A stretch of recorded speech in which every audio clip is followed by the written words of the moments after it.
ನಮಸ್ಕಾರ, ನೀವು ನೋಡ್ತಾ ಇದ್ದೀರಾ ನ್ಯೂಸ್ ಫಸ್ಟ್ ಎಜುಕೇಶನ್. ನಾನು ಚಂದನಾ ಶೆಟ್ಟಿ. ಇವತ್ತಿನ ಈ ಎಪಿಸೋಡ್ನಲ್ಲಿ cat CAT common admission test ಬಗ್ಗೆ ಮಾತಾಡ್ತಾ ಇದ್ವಿ. One of the toughest exam ಅಂದ್ರೆ ತಪ್ಪಾಗಲ್ಲ. ಕೇಂದ್ರ ಸರ್ಕಾರದ ಪ್ರಮುಖ ನಿರ್ವಹಣಾ ಸಂಸ್ಥೆಗಳಾದ IIM ಹಾಗೂ ಇತರ ಹೈಯರ್ ಬಿ ಸ್ಕೂಲ್ಗಳ MBA ಪ್ರವೇಶಕ್ಕೆ ನಡೆಸೋ ಸಾಮಾನ್ಯ ಪ್ರವೇಶ ಪರೀಕ್ಷೆಗೆ ಅಧಿಕೃತ ಅಧಿಸೂಚನೆ ಬಿಡುಗಡೆ ಮಾಡಲಾಗಿದೆ.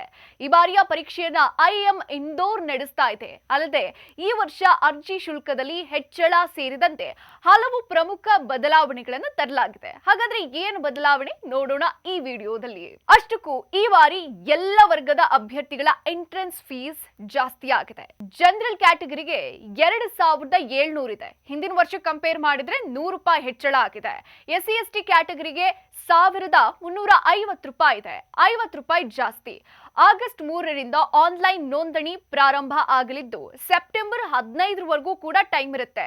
ನವೆಂಬರ್ 29ಕ್ಕೆ ಪರೀಕ್ಷೆ ಇದ್ದು ಜನವರಿ 2027ರ ಫಸ್ಟ್ ವೀಕ್ ನಲ್ಲಿ ರಿಸಲ್ಟ್ ಅನೌನ್ಸ್ ಆಗುತ್ತೆ. ಹಾಗಾದ್ರೆ ಯಾರೆಲ್ಲ ಅರ್ಜಿ ಸಲ್ಲಿಸಬಹುದು ಅಂತ ಕೇಳಿದ್ರೆ, ನೀವು ಪದವಿಯನ್ನ ಪೂರ್ಣಗೊಳಿಸಿರಬೇಕು, ಅದರಲ್ಲಿ 50% ಮಾರ್ಕ್ಸ್ ಅನ್ನ ಸೆಕ್ಯೂರ್ ಮಾಡಿರಬೇಕು. ಇದಕ್ಕೆ ಫೈನಲ್ ಇಯರ್ ಸ್ಟೂಡೆಂಟ್ಸ್ ಕೂಡ ಅರ್ಜಿ ಹಾಕಬಹುದು. ಅರ್ಜಿ ಸಲ್ಲಿಸೋ ಸಮಯದಲ್ಲಿ ನೀವು ಎಲ್ಲ ಷರತ್ತುಗಳನ್ನ ಫಾಲೋ ಮಾಡೋದು ತುಂಬಾ ಇಂಪಾರ್ಟೆಂಟ್ ಆಗುತ್ತೆ. ನೀವು ಅರ್ಜಿ ಸಲ್ಲಿಸುವಾಗ 5 ಪರೀಕ್ಷಾ ನಗರಿಗಳನ್ನ ಅಂದ್ರೆ ಎಕ್ಸಾಮ್ ಸೆಂಟರ್ಗಳನ್ನ ಆಯ್ಕೆ ಮಾಡ್ಕೊಳ್ಳೋದಕ್ಕೆ ಚಾನ್ಸ್ ಇರುತ್ತೆ.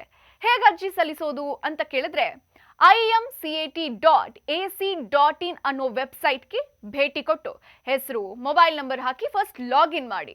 ಆಮೇಲೆ ನಿಮ್ಮ ಪರ್ಸನಲ್ ಡೀಟೇಲ್ಸ್, ನಿಮ್ಮ ಎಜುಕೇಶನಲ್ ಡೀಟೇಲ್ಸ್, ಆಮೇಲೆ ನಿಮ್ಮ ಮಾರ್ಕ್ಸ್ ಕಾರ್ಡ್ ಡೀಟೇಲ್ಸ್ ಜೊತೆಗೆ ಸಿಗ್ನೇಚರ್ ಕೂಡ ಅಪ್ಲೋಡ್ ಮಾಡಬಹುದು. ಇನ್ನು ಇದೇ ರೀತಿಯ ಎಜುಕೇಶನಲ್ ಕಂಟೆಂಟ್ಗೋಸ್ಕರ ನಮ್ಮ ಚಾನೆಲ್ನ ಸಬ್ಸ್ಕ್ರೈಬ್ ಮಾಡಿ.